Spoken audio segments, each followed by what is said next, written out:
Welcome to the Genius Factory. Enjoy the video. In this video, I will explain how to play Pokémon Go without an internet connection.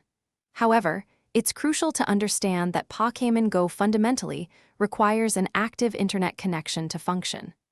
The game relies heavily on real-time data for GPS tracking, Pokémon spawns, and interacting with gyms and Pokéstops.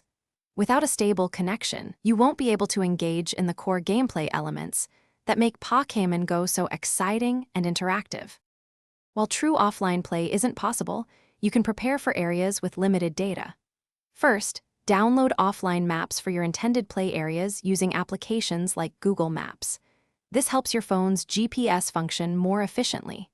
Second, consider turning off Adventure Sync in the game settings to minimize background data consumption. Lastly, activate your phone's battery saver mode to maximize your device's power, allowing for longer play sessions. Even without an internet connection, there are a few limited things you can still do within the Pokémon Go application. You can access your Pokémon storage to review your collection, check their stats, and manage your items in your bag. Certain in-game menus and settings remain accessible, allowing for minor adjustments. However, any action requiring interaction with the game world, like catching or battling, will not be possible. To truly enjoy Pokémon Go, always prioritize a stable internet connection, whether through mobile data or Wi-Fi. For extended play, a portable power bank is essential, as the game can drain your battery quickly.